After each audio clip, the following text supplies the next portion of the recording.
How do these mantra shloks work when they are in languages like Sanskrit, or let's say in some other language which we don't communicate or we don't use on a day-to-day basis? How do these shlok mantra hymns work? You work on a laptop?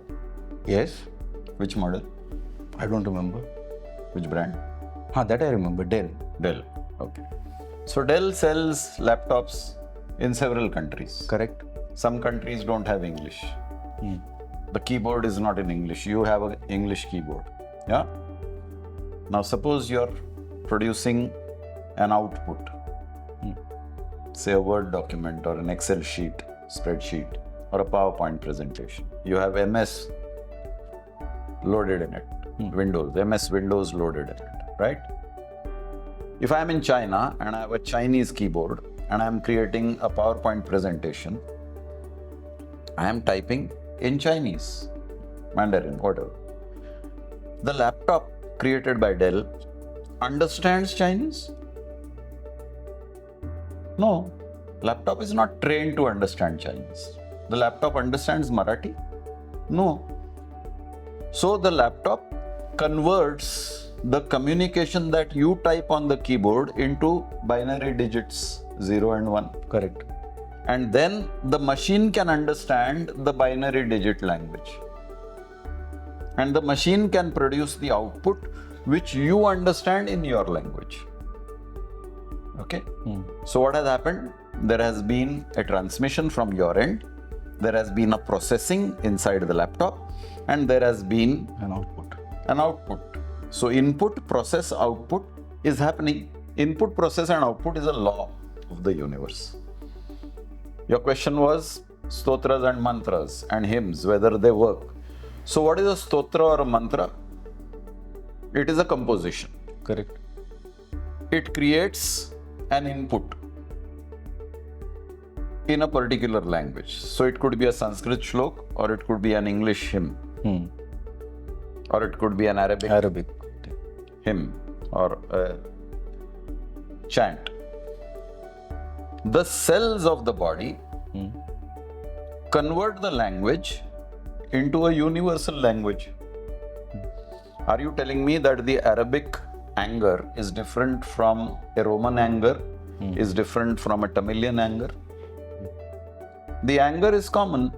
When you chant a stotra or a hymn, it is in a language which the cellular structure of your body converts into its binary digit, for example. Okay. Whatever is the process inside the body is best known to the processor of the body. It converts into the processor's language, and your language is understood by the body in its basic form.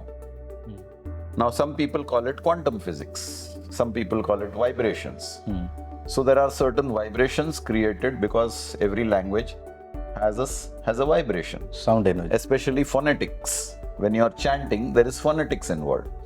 The chant has the weightage of the word, the chant has the weightage of the tonality, the chant has the weightage of the amplitude and frequency, and that is a composite effect on the cellular structure of the body, which produces an effect. If the effect is pleasant, it is a desirable effect. If the effect is unpleasant, it is an undesirable effect. Your cells are processors. They process the communication and produce the result accordingly. Now, suppose I talk to you in Arabic, example. You don't understand Arabic. Correct. You're listening to an Arabic chant going on for the next 20 minutes. What effect will it produce on your body? Minimal. Now the next question is why? Because your cells are not trained to Arabic. Now let me give a very stark example.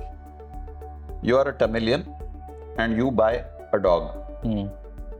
I am a Punjabi and I buy a dog. Same date, same time, we both bought puppies. Now you talk to the dog, Puppy. Ingewa, and the puppy comes to you. And this fellow's, the Punjabi guy says, Oye, ithe aa.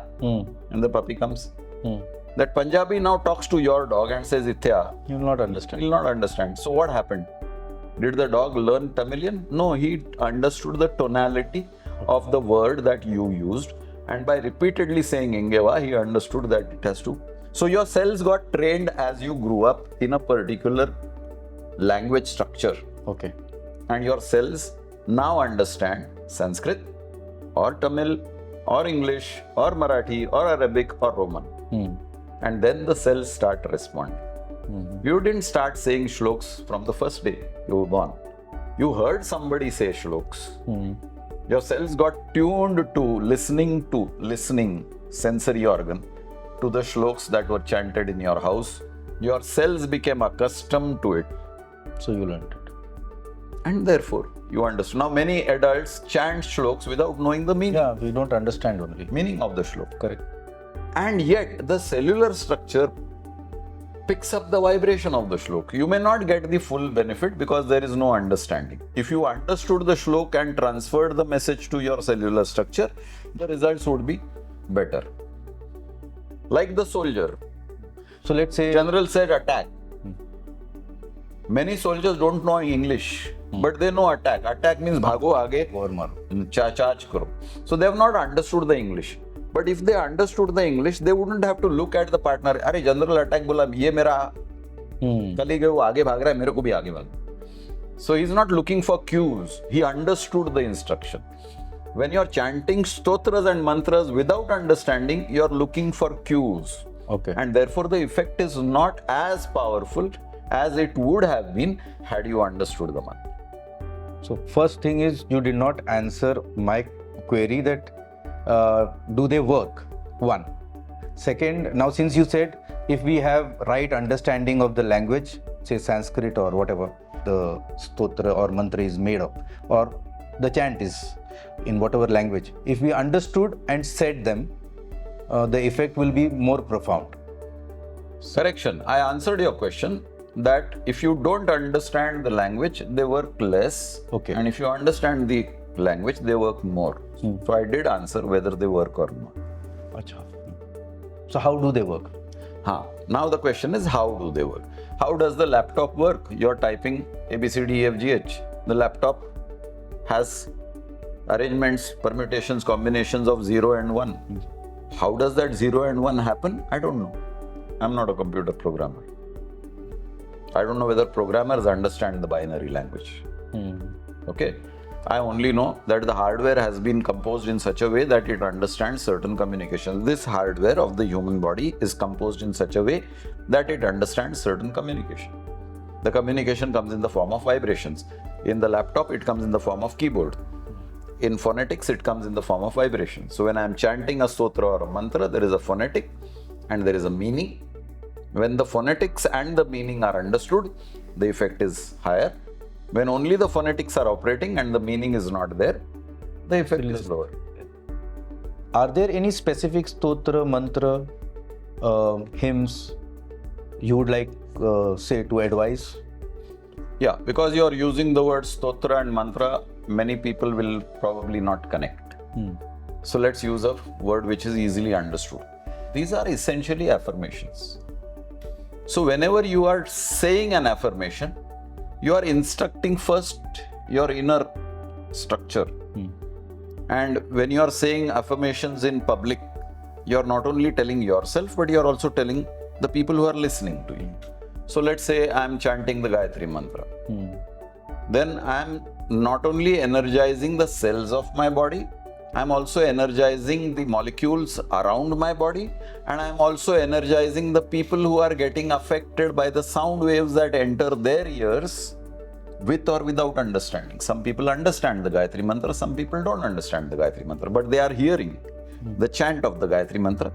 It works on their body. So yes, there will be affirmations which can be tailor-made for purposes. So you are not successful in life and you want to be successful in life. So you can create an affirmation which seeks success. So what is that? You can say, I am powerful.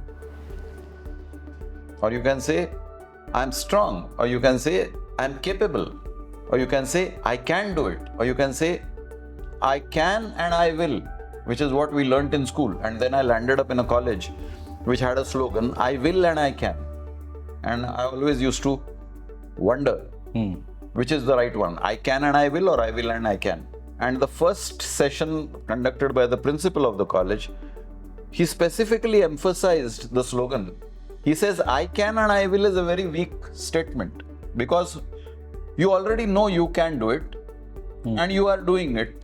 No great deal be in that. So first you have to will it. But I will and then I can. So I am first creating my willpower and then I am achieving whatever I have willed. So I will and I can is more powerful than I can and I will.